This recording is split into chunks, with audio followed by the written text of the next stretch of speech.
오늘의 주제는 선지자에 대해서입니다. 가만히 신명기를 살펴보면 이스라엘의 지금 3대 직분이 있죠. 하나님께서 세우시고 머리에 기름을 부으셔서 세우신 3대 직분이 있습니다. 왕이 있고 또 제사장이 있고 선지자가 있습니다. 지금 모세는 신명기 17장에서 18장에 걸쳐서 이 세 직분에 대해서 이렇게 어떻게 해야 되는가, 어떻게 세워가야 되는가, 그들이 어떻게 사역을 감당해야 되는가에 대해서 말씀합니다. 17장 14절부터는 이스라엘의 왕에 대해서, 그리고 18장에는 우리 지난 시간 그 제사장과 레위인에 대해서, 오늘은 바로 세 번째 선지자에 대해서입니다. 선지자를 왜 세우시는지, 그리고 선지자를 통해서 하나님께서 어떤 일을, 어떤 목적이 있으신지, 그리고 또 선지자를 세우게 된 그 어떤 배경을 말씀하시고요. 또 중요한 게 선지자인지 아닌지, 참 선지자인지 거짓 선지자인지, 하나님께서 보내시고 세우신 자인지 아닌지 분별하는 그 분별법까지 오늘 말씀을 하십니다. 자, 그러면 말씀을 한번 살펴보겠습니다. 하나님께서 15절에 보니까 내 하나님 여호와께서 너희 가운데 내 형제 중에서 너를 위하여 나와 같은 선지자 하나를 일으키시리니 너희는 그의 말을 들을지니라. 지금 모세가 이스라엘 대중들에게 말씀을 전합니다. 너희가 그 땅에 들어가면 하나님께서 나 같은, 모세 자신을 말합니다. 모세 자신과 같은 그런 선지자를 하나님께서 세우실 것인데 너희는 그 선지자의 말을 들어야만 한다라고 말합니다. 그런데 이 선지자를 세울 때에 그 범위가 제한되어져 있습니다. 아무나 세우는 게 아닙니다. 하나님께서 모세와 같은 선지자를 세우실 때에 그 제한을 두는 범위가 너희 가운데 내 형제 중에서, 무슨 의미일까요? 이스라엘 공동체 중에서. 지금 출애굽할 당시에는 이스라엘 민족만 있었던 게 아닙니다. 출애굽할 때에 그 애굽에서 이스라엘과 같이 종살이 했던 많은 민족들이 있었습니다. 그때에 같이 이스라엘과 섞여서 그들의 무리에 함께 이렇게 나온 그런 섞여 있는 무리들이 있습니다. 우리 광야의 생활을 통해서 그들의 하나님 앞에 범죄하고 불평하고 심지어는 음행하고 또 우상숭배했던 많은 사건들이 있는데, 근데 그 시초 단추가 되는 그들이 바로 여기 섞여 있는 무리들입니다. 그들은 그럴 수밖에 없죠.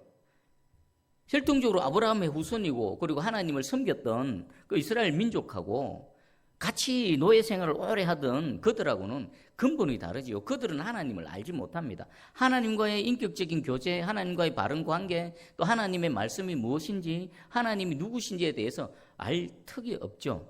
그래서 하나님께서는 너희가 선지자를 세울 때 아무나 세우면 안 된다. 그냥 좀 말빨 있고 좀 가진 게 있고 사람들로부터 인정받으면 그 사람을 선지자로 세우면 안 된다. 하나님께서는 어떤 사람을 세우는가? 하나님이 누구신지 아는 자, 그리고 하나님과의 바른 관계 속에 있는 자, 그리고 하나님과의 늘 이런 깊은 교제를 나누는 사람 중에 선지자를 세운다는 겁니다. 그럴 수밖에 없지요. 선지자의 사역이 그렇지 않습니까? 하나님과 하나님 백성 사이의 중간에서 하나님으로부터는 하나님의 말씀을 받아서 하나님의 백성들에게는 그 받은 하나님의 말씀을 전달하는 역할, 그게 바로 선지자입니다. 그러면 그가 하나님과의 깊은 교제와 하나님과의 바른 관계 속에 있지 않으면 선지자로서의 사역을 감당할 수가 아예 시작이 되어지지가 않는 겁니다. 그래서 하나님께서는 너희 가운데 내 형제 중에서 선지자 하나를 일으킬 것이다 라고 말씀하십니다. 그리고 선지자를 일으키는 목적이 뭡니까? 너희는 그의 말을 들을지니라. 왜 그의 말을 들어야 됩니까? 18절입니다. 내가 그들의 형제 중에서 너와 같은 선지자 하나를 그들을 위하여 일으키고 내 말을 그 입에 두리니 내가 그에게 명령하는 것을 그가 무리에게 다 말하리라. 선지자가 하나님의 말씀을 받습니다. 그리고 하나님의 말씀을 받을 때 하나님께서 이렇게 표현합니다. 내 말을 그 입에 두리라. 하나님의 말씀을 하나님께서 세우신 선지자 입에다가 둔다는 겁니다. 말은 눈에 보이지 않습니다. 그런데 말은 실체입니다. 말은 한번 내뱉고 나면 허공에 사라지는 그런 것 같지만 하나님께서는 말씀을 통해서 천지를 창조하시고 말씀을 통해서 모든 것들을 이루어 가십니다. 하나님의 말씀은요, 눈에 보이지 않지만 이 세상이 존재하게 된 하나님의 능력이고요, 지금도 세상을 다스리시고 섭리하시는 하나님의 강력한 도구가 이 말입니다. 이 말을 선지자의 입에 두겠다. 이것을 주석에는 이렇게 표현을 합니다. 그 입에 두린다는 것은 그의 입 안에 두겠다. 그의 입이 하나님의 말씀의 보관소가 되게 하겠다. 여러분, 뭔가를 보관해 주는 이유는 뭡니까? 필요할 때 꺼내서 쓰는 거지요. 그럼 선지자의 입은 뭐라고요? 하나님의 말씀의 보관소라는 겁니다. 그래서 그때그때 하나님께서 필요하실 때 그 선지자의 입에 있는 보관되어져 있던 하나님의 말씀을 꺼내서 사용하시는 겁니다. 하나님의 백성들에게 필요한 말씀을 전달하시는 것입니다. 그러면 그 선지자의 입이 선지자를 통해서 나오는 말이지만 그 말은 누구 말입니까? 하나님의 말씀인 것입니다. 그래서 그 선지자 때문이 아니라 그 입에 하나님께서 말씀을 담아 두시고 그 선지자를 사용하셔서 하나님의 뜻을 전달하시는 하나님의 말씀이기 때문에 그 말씀 앞에 복종하고 그 말씀 앞에 순종하고 또 따라 나가야 된다라는 것입니다. 그리고 19절입니다. 누구든지 내 이름으로 전하는 내 말을 듣지 아니하는 자는 내게 벌을 받을 것이요. 하나님은 순종과 불순종에 대해서 복도 내리시고 또 거기에 대한 대가 지불도 하게 하십니다. 순종하는 자에게는 순종하는 데에 합당한 하나님의 복이 임합니다. 그리고 불순종하는 자에 대해서는요, 내가 벌을 내리리라 라고 말씀하십니다. 그리고 그 범위는 누구든지 그가 지위가 어떻고 직분이 어떻고 출신 성분이 어떻고 학력 뭐 이런 거 다 떠나서 그가 누구라 하더라도 하나님께서 하시는 말씀, 선지자를 통해서 하시는 하나님의 말씀을 듣고 순종하지 않으면 내가 벌을 내리리라 라고 말씀하십니다. 그러면 이번에는 이 선지자를 주시는 배경이 무엇일까? 여러분 한번 생각해 보십시오. 처음에는 선지자가 없었습니다. 모세 그 전에는 선지자가 없었습니다. 하나님께서 필요하실 때 필요한 사람들에게 직접 찾아가셔서 말씀하셨습니다. 여러분, 시내산에서 출애굽한 이스라엘 백성들이 하나님과 이렇게 언약을 맺을 때를 생각해 보십시오. 그때가 마지막입니다. 그 출애굽한 그들에게 언약을 맺으실 때 하나님께서는 직접 찾아오셨습니다. 그리고 온 회중들을 시내산 아래에 모아놓고 하나님께서 음성을 직접 들려주셨지요. 그게 마지막이었습니다. 이후에 선지자가 세워졌는데 선지자가 세워지게 된 배경이 바로 16절인데 우리 16절 같이 한번 읽어보겠습니다. 16절 시작. 이것이 곧 내가 총회의 날에 호렙산에서 내 하나님 여호와께 구한 것이라. 곧 내가 말하기를 내가 다시는 내 하나님 여호와의 음성을 듣지 않게 하시고 다시는 이 큰 불을 보지 않게 하소서. 두렵건대 내가 죽을까 하나이다 하며.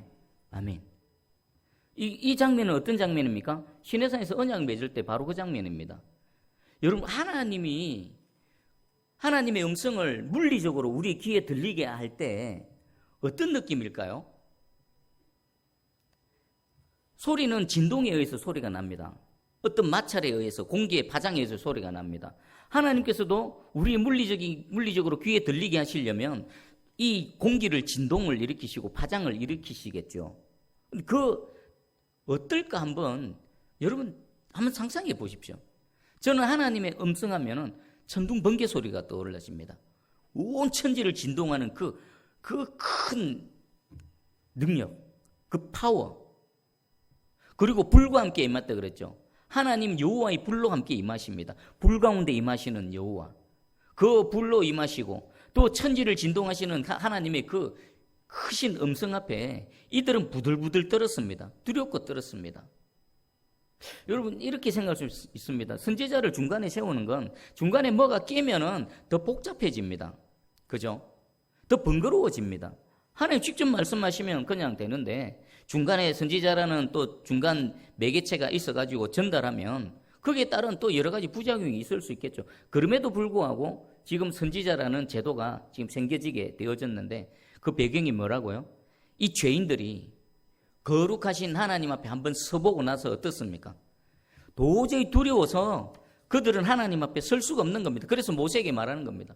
모세여, 당신이 하나님 앞에 가셔서 대신 하나님의 말씀을 듣고 우리에게 전해주면 그 말씀을 하나님의 말씀으로 알고 믿고 우리가 따르고 순종하겠습니다 라는 것이 이 선지자를 세우게 된 배경인 것입니다. 여러분, 하나님의 임재 앞에 보셨습니까? 우리가 비록 이 시내산에 그 서본 경험은 없지만 하나님께서 우리에게 찾아오실 때요, 비슷한 경험을 하게 됩니다. 갑자기 뭔가에 압도되어지는 그 느낌, 감히 고개도 못 쳐듭니다. 온몸의 세포가 부들부들 뜹니다. 바들바들 떱니다. 속에서부터 모든 것이 다 쏟아져 나옵니다. 그 하나님의 임재를 경험한 자들은요, 그 하나님에 대한 태도가 다릅니다. 두렵고 떨므로 하나님을 경외함으로, 그리고 하나님께서는 이들의 요구를 기뻐하셨습니다. 17절 보니까 여호와께서 내게 이르시되 그들의 말이 옳도다. 하나님 그들의 마음을 아신 겁니다. 하나님을 경외하고 하나님 앞에, 이 죄인들이 거룩하신 하나님 앞에 두렵고 떠는 그들의 마음을 기뻐하셨고, 그리고 그들의 그 요구를 허락하여 주신 것입니다. 그리고 이 틀 있죠. 하나님이 계시고 하나님 말씀을 전하는 선지자가 있고 하나님의 백성이 있고, 이 틀이 그 시내산에서 만들어졌고요, 구약시대를 지나서 신약시대를 지나서 오늘날까지 이 틀은 계속 유지되고 있습니다. 신약시대 예수 그리스도 우리 최고의 선지자시지 않습니까? 최고의 선지자 예수 그리스도가 오셨고, 그리고 또 그 사역을 사도들에게, 제자들에게, 또 복음 전하는 자들에게, 우리 지금은 이 말씀을 전하는 설교자들을 통해서 이 사역을 계속 행해 나가고 있습니다. 자, 그러면 당시에 이스라엘 백성들은 모세가 하나님의 말씀을 받고 와서 대신 전할 때에 그들은 어떤 태도로 그 모세가 전하는 말을 받았을까요? 들었을까요? 모세는 하나님과 이렇게 교제하는 동안에 하나님의 광채가 빛을 발한 거예요. 하나님과 함께했던 그 하나님의 영광이 물리적으로 눈에 보이게끔 나타났다고 성경은 기록하고 있습니다. 모르긴 몰라도 그들은 어쩌면 모세가 하나님 말씀을 전할 때 시내산에서의 하나님의 임재, 그것을 떠오르면서 마치 하나님이 여기 계신 것처럼 두렵고 떨림으로 하나님의 말씀을 받았을 것입니다. 그러면 시대가 지나서 모습은 다르고 모양은 다르다 할지라도 우리의 하나님 말씀 앞에 근본적인 태도와 마음가짐은 동일해야 될 줄 믿습니다. 비록 설교자들, 목회자들을 통해서 하나님의 말씀을 대언하게 하시지만 모세에게 주셨던 그 틀, 그리고 구약의 모든 선지자들을 통해서 일하셨던 하나님의 사역, 그리고 지금까지 그 모든 기본적인 틀은 똑같다 그러면은 우리가 몇 시간 하나님 말씀을 들을 때 강단에서 서서 하나님 말씀을 선포하는 그 말을 어떻게 받아야 될까요? 인간의 말이 아니라, 저 말은 하나님께서 말씀의 보관소로 삼으셨다가 필요하실 때 지금 하나님의 말씀을 꺼내셔서 우리에게 전하게 하시는구나. 동일한 두렵고 떨림으로 하나님의 말씀을 받으시기를 주의 이름으로 축복합니다. 자, 그러면 이번에는 이 한 선지자 앞에 하나님의 백성들의 어려움이 있습니다. 뭐가 있을까요? 두 가지가 있습니다. 첫 번째는 저 사람이 진짜 하나님께서 세우신 선지자인가? 하나님께서 내가 한 선지자를 일으키리라고 말씀하셨는데 저 사람이 진짜 하나님께서 세우신 장가 아닌가? 어떻게 구분할 수 있을까요? 그리고 그가 전하는 메시지가 정말 하나님께서 주신 메시지인가? 아니면 그냥 자기 생각에 자기 뜻대로 전하는, 자기 마음대로 전하는 메시지인가? 어떻게 알 수 있을까? 그런 어려움이 있습니다. 거기에 대해서 20절에는 거짓 선지자에 대한 하나님의 경고의 말씀이 있고요. 그리고 21절과 22절에는 거짓 선지자를 분별하는 분별법을 하나님께서 소개하고 있습니다. 먼저 거짓 선지자에 대한 경고입니다. 20절 같이 읽어보겠습니다. 시작. 만일 어떤 선지자가 내가 전하라고 명령하지 아니한 말을 제 마음대로 내 이름으로 전하든지 다른 신들의 이름으로 말하면 그 선지자는 죽임을 당하리라 하셨느니라. 아멘. 어떤 선지자라고 하는 사람이 자칭 내가 하나님의 선지자라고 하는 그런 사람이 있습니다. 그런데 그 사람은 하나님께서 전하라고 말씀하지 않은 그 내용, 자기 마음대로, 자기 생각대로, 자기의 뜻을 위해서 전하는 자들이 있을 것입니다. 그리고 또 내 이름으로 전하든지 다른 신들의 이름으로 전하든지. 우리 엘리야 선지자가 바알과 아세라 선지자들과 한바탕 대결을 벌였죠. 오히려 그것은 구분하기 쉽습니다. 바알의 이름으로, 아세라의 이름으로 예언을 하고 그 하나님 말씀을 전하는 자들은 분별하기가 쉽습니다. 그런데 똑같이 여호와께서 내게 말씀하셨다, 여호와께서 너희에게 전하라고 하신 말씀이다 라고 해버리면요, 우리는 그것을 구별하기 참 어렵습니다. 그것이 하나님의 말씀이라고 만약에 확정이 되어지면 우리는 반드시 그 말씀 앞에 굴복하고 순종해야 되기 때문에 저 메시지가 진짜인가 가짜인가, 그리고 저 사람이 참인가 거짓인가에 있어서는 정말 중요한 겁니다. 오늘날도 마찬가지입니다. 강단에서 하나님의 말씀을 전하는 저 종이 진짜 하나님께서 세우신 종인가, 그리고 저 입에서 나오는 말이 정말 하나님의 말씀인가 아닌가는 여러분들에게 있어서 너무나 중요한 문제입니다. 여기 보면 제 마음대로라고 되어 있는데 제 마음대로도 두 가지 영역이 있겠죠.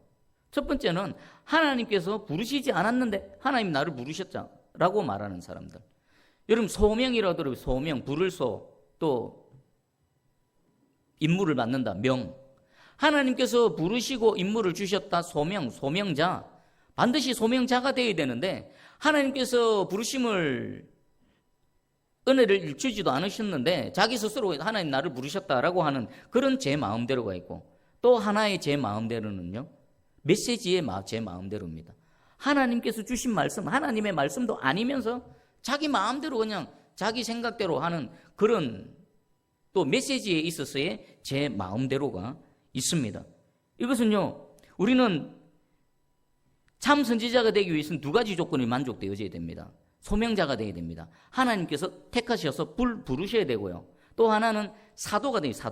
사도의 원래 뜻이 뭡니까? 예수님의 12제자 사도가 아니라 그냥 원래 사도는 보내심을 받은 자지요. 하나님으로부터 부르심을 받고 또 하나님으로부터 보내심을 받은 사도로 되어져야, 소명자임과 동시에 사도가 되어야만 참 선지자가 되고 진짜 하나님께서 보내신 자가 되어지는 것입니다. 그렇지 않을 경우는요, 하나님의 이름으로 사기치는 거고요, 또 모조가 되고요, 가짜가 되어지는 거죠. 이것은 제10계명의 3계명, 내 여호와 이름을 망령되이 일컫지 말라는 제3계명을 어기게 되는 거가 됩니다. 자, 그러면 말씀을 전하는 자들은, 제 같은 말씀을 전하는 자들은, 여러분들도 말씀을 들을 때 분별력이 있어야 되지만 전하는 자 역시나 두렵고 떨림으로 전할 때에 분명히 생각해야 될 게 있습니다. 오늘 이 시간 내가 전하는 이 말씀이 하나님의 말씀인가, 아니면 그냥 사람의, 인간의 생각, 뭐 어디서 읽은 책, 뭐 자기가 원하는 것을 이루기 위해서 성도들을 조종하려는 건가? 이것을 두렵고 떨림으로 자신을 살펴봐야 된다는 겁니다.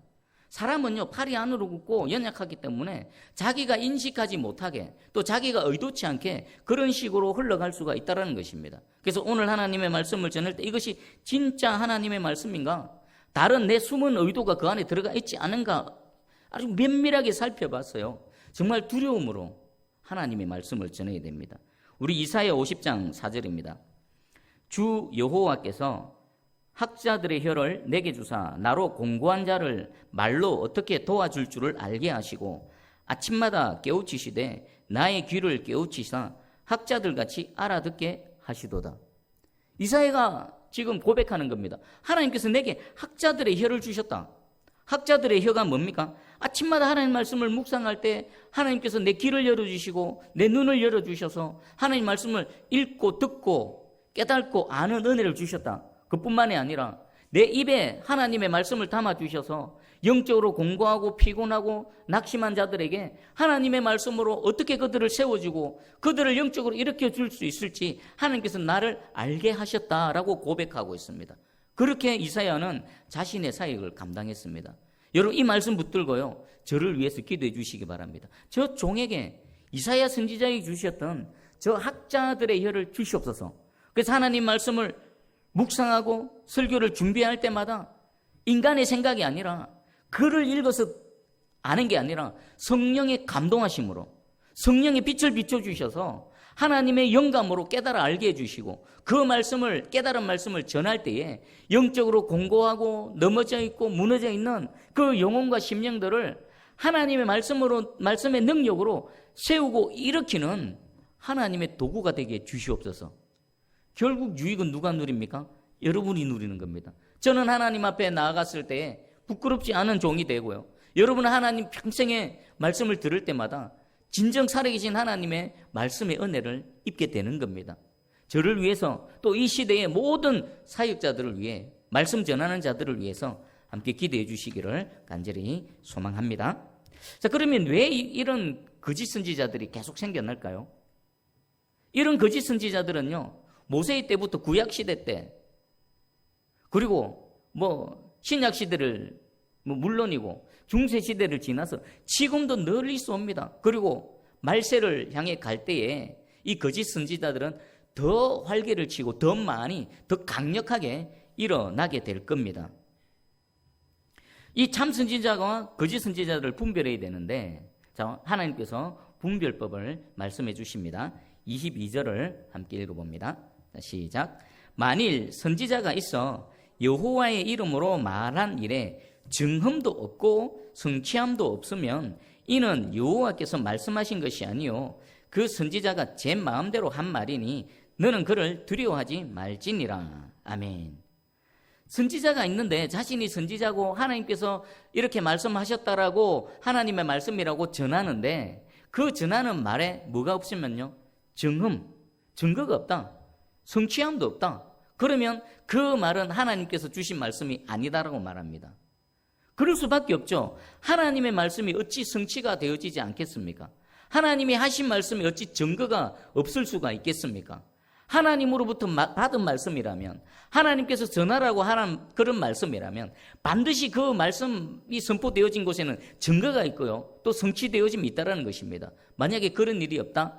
그러면 그 사람은 하나님께서 보내신 자가, 하나님께서 세우신 자가 아니니 두려워하지 말라라는 것입니다. 자, 그러면 거짓 선지자가 있고 거짓 선지자에 현혹되는 자가 있죠. 사기치는 사람이 있고 사기 당하는 사람이 있습니다. 그럼 어느 쪽에 문제가 있고 어느 쪽에 책임이 있겠습니까? 둘 다가 문제가 있는 겁니다. 거짓 선지자들은 어떤 사람들입니까? 자기도 그릇된 길에 서 있습니다. 그러면서 타인을 그릇된 길로 끌어당깁니다. 이게 거짓 선지자입니다. 그리고 거짓 선지자에 현혹되는 자들은요, 미혹되고 넘어지고 그 유혹에 넘어져서 잘못된 길로 계속 끌려가는 사람들입니다. 결국 둘 다 망하게 되지요. 책임은 둘 다에게 있습니다. 사기치는 사람도 문제가 있고 사기 당하는 사람도 문제가 있는 겁니다. 그런데 곰곰이 살펴보면요, 사기 당하는 사람은 계속 사기를 당합니다. 분명히 이유가 있겠죠. 그 이유가 뭘까요? 제가 한번 인터넷에 검색을 해봤더니 수많은 목사님들, 로이드 존슨 목사님이 또 거짓 선지자 분별하는 법, 또 조나단 에드워드 목사님이 거짓 선지자를 분별하는 법, 여러 목사님들이 그런 것들을 말씀을 하셨더라고요. 그 중에 가장 간단하면서 그리고 제 마음에 와닿는 그런 말씀이 있었습니다. 바로 이재철 목사님께서 이런 제목이었습니다. 가짜 목사에게 현혹되는 교인들의 두 가지 공통점입니다. 가짜 목사에게 계속 넘어지고 현혹되고 또 진리에서 벗어나는 그런 교인들을 가만히 보니까 두 가지 큰 공통점이 있더랍니다. 자, 그 부분을 한번 읽어드릴게요. 2000년 전에도 가짜 선지자, 가짜 교사, 가짜 사도들이 있었습니다. 그들은 가짜 복음을 전하면서 자기 주머니를 불렸습니다. 요즘도 이런 일이 많지 않습니까? 예나 지금이나 가짜 복음, 가짜 설교자, 가짜 목사, 가짜 사도에게 빠지는 사람들에게는 두 가지 공통점이 있습니다. 그 첫째가 욕망이고 둘째가 무지입니다. 여러분, 그 첫 번째 가짜 목사, 거짓 선지자들에게 유혹받고 넘어가는 자들의 그 첫 번째 이유가 욕망 때문이라는 겁니다. 욕망의 안경을 쓰고 하나님 말씀을 듣는 겁니다. 욕망의 탈을 쓰고 하나님 앞에 있는 겁니다. 그러니까 욕망의 그 안경이, 욕망의 탈이 진리를 제대로 바라보지 못하게 하는 겁니다. 그리고 그런 상태로 있는 사람이 진리에 대한 지식이 생길까요? 늘 무시하게 되집니다. 계속 무시한 겁니다. 평생을 신앙생활해도, 평생을 하나님 말씀을 들어도 제대로 진리가 그 심령까지 들어가지 않는 겁니다. 욕망이라는 안경이 진리를 가리기 때문에. 그래서 욕망과 무시 때문에 가짜 선지자, 가짜 목사들에게 끌려간다는 것입니다. 계속 읽어드릴게요. 가짜일수록 인간의 욕망을 부추깁니다. 자기 말만 들으면 자기 욕망이 이루어질 것처럼 욕망을 부추깁니다. 욕망에 사로잡힌 만큼 또 말씀에 대해서는 무지합니다. 말씀에 대해 스스로 자립하려 하지 않습니다. 그러니까 말씀에 대한 분별력이 없는 겁니다. 그런데 2000년 전에 가짜 선지자들이 이 교회 저 교회 다니면서 가짜 복음을 터뜨리고 귀에 듣기 좋은 사탕발림을 이야기하면서 자기 주머니를 불리는데 주님께서 그것을 책망하신다는 것입니다. 여러분 자신을 돌아봐 보십시오. 하나님 말씀 앞에 이게 뭐 특별히 욕망이라는 것도 있지만 우리는 연약한 인간이기 때문에 듣기 좋은 말만 듣기를 원합니다. 내가 듣고 싶은 말, 우리가 성경을 봐도 그렇지 않습니까? 내게 은혜가 되는 말씀이 뭡니까? 우리 주옥 같은 말씀들, 뭐 책갈피에, 이런 책갈피에 막 적혀 있는 이런 말씀들, 내가 성경에 꼽고 있는 이 말씀들이 대부분 뭡니까? 내가 좋아한다는 것은 내가 선호한다는 거지요. 그리고 하나님께서 책망하시고 훈계하시고 징계하시는 말씀에 대해서는 우리는 싫어하지 않습니까? 그런 이런 작은 나도 모르는 이런 마음들이 하나님의 말씀을 진리대로 받아들이지 못하게 가린다는 것입니다. 계속 무시한 겁니다. 하나님 성경에 66권의 말씀은 다양한 말씀들이 있는데 늘 내가 듣는 말, 듣고 싶은 말, 또 목회자들도 자기가 하고 싶은 말, 성도들이 듣기 좋은 말만 골라서 가다가 불편한 말은 건너떠 버리고. 제가 왜 성경을 권별로 하는지 이유 중에 하나입니다. 그냥 쭉 하나님 말씀 다 듣긴 원하는 겁니다. 싫은 소리는 싫은 소리대로, 또 은혜가 되고 위로가 되는 말씀은 그대로 하나님께서 전하라고 하신 대로 그대로 전하는 겁니다. 그리고 제가 설교를 준비할 때도 다른 예와 구태여 찾지 않습니다. 어쩌다가 이렇게 성령의 감동으로 그렇게 떠오르는 예화들은 굳이 뭐 안 하지는 않지만 막 일부러 예화 차리려고 막 쓰고 그러지 않습니다. 가능하면 말씀대로. 그리고 말씀이 무슨 말씀을 하시는가, 그 원 뜻이 뭔가를 최대한 깨달으려고 애쓰고 노력하고 그것 가지고 여러분들에게 나누고 있는 겁니다. 왜요? 바른 말씀 앞에 진리대로 나아가기 위해서인 것입니다.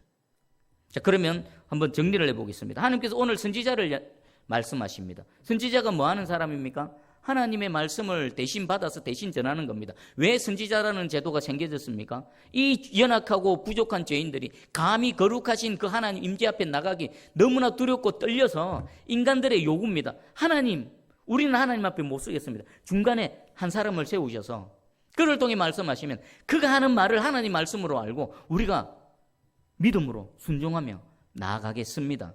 그때 하나님께서 또 참 선지자와 거짓 선지자를 분별하는 분별법까지 말씀해 주셨습니다. 그리고 이재철 목사님께서 중요한 말씀을 하셨는데 말씀에 대해 스스로 자립하려 하지 않습니다라는 표현이 있습니다. 이게 뭘까요? 우리 초대 한국교회 성도들하고 지금 2020년대 현대의 한국교회 성도들하고 그 사역의 이 분위기, 사역의 그 상황들을 한번 생각해보면 엄청난 차이가 있습니다. 처음 선교사님들이 들어오셔서 복음을 전할 때는 제대로 번역되어진 한글 성경도 없었죠. 그리고 한글 성경이 번역되어지는 중에는 이 66권으로 되기까지 오랜 세월이 필요했습니다. 쪽복음, 그죠? 쪽복음, 낱개로 되어진 거, 조그만한 거, 그거 하나 들고 말씀만 가지고 은혜를 받았습니다. 오늘날은요, 인터넷에 가면 설교의 홍수지 않습니까? 주제 하나 쳐넣으면요, 유튜브에 뭐 수백 개의 설교자들이 설교를 막 쏟아내고 있습니다. 귀는 얼마나 고급스러워졌습니까? 얼마나 이 듣는 귀는 예리하고 분별력 있고 판단을 합니까? 와, 저 설교 좋다. 우리 교회 목사님은 뭐 별거 아니다. 그러고 있지 않습니까? 좋다, 그렇다 치십시다. 그러면 초대교회 그 몇 안 되는 성도들 쪽복음 한 구절 그거 읽다가 하나님이 가슴을 치는 한 말씀 내 가슴에 꽂히면 그 말씀 붙들고 평생을 살아내지 않습니까? 그리고 그 사회에 빛이 되고 소금이 되는 역할을 감당했지 않습니까? 그럼 오늘은 그렇게 수많은 설교들이 쏟아지고 하루에도 어떤 분들은 수십 편씩 설교를 듣고 있는데 정작 우리는 왜 한국교회는 맛을 잃은 소금처럼 길바닥에 던져지고 내팽개쳐지고 짓밟히고 이렇게 비참한 상황이 되어졌을까요? 그 중에 하나입니다. 스스로 말씀을 안 읽는 겁니다. 여러분, 제가 설교할 때 여러분 그냥 들으시면 안 됩니다. 베레아 성도들처럼 저 말이 진짜 하나님의 말씀인가? 저 종이 하는 말이 진짜 하나님이 전하라고 한 말씀 여러분 분별하셔야 됩니다. 그리고 진짜 믿어야 될 건요, 여러분이 직접 성경을 읽을 때 하나님께서 성령의 감동으로 여러분 툭 치시는 말씀 있죠. 그게 진짜입니다. 그리고 학자들의 혀는요, 목회자들, 설교자들에게만 필요한 게 아닙니다. 만인 제사장이라지 않습니까? 여러분에게도 학자들의 혀가 필요합니다. 한 말씀 듣고 읽고 깨달은 그 말씀이 여러분 삶의 실질적인 신앙이 되고 원동력이 될 뿐만 아니라 또 다른 누군가에 가서 내가 깨달은 이 말씀을 한마디 전할 때에 파워가 있는 겁니다. 우리 목사님이 이렇다 하더라. 어떤 유명한 목사님이 이렇다 하더라가 아니라 내게 주신 하나님 말씀을 직접 듣고 그것 갖고 붙들고 살고 몸부림치고 그 결과를 가지고 사람들에게 가서 전하고 또 하나님 영광을 나타낼 때에 이 시대에도 다시금 하나님의 말씀이 우리 한국교회를 부흥시킬 줄 믿습니다. 그리고 한국교회 강단을 부흥시킬 줄 믿습니다. 오늘날도 봐보십시오. 성도들 이렇게 가정의 신방 가면요, 어떤 분들은 막 책꽂이에 책을 보면요, 신학생인 줄 압니다. 와, 신학생들이 보는 책들이 다 꽂혀져 있습니다. 그런 분들은요, 유명한 목사님들 설교도 막 다 꿰고 있습니다. 그런 분들이 대한민국에 수두룩한데 왜 이렇게 되어졌는가? 스스로 하나님의 말씀으로 자립하려는 그런 의지가 없는 겁니다. 그런 걸 상실해 버린 겁니다.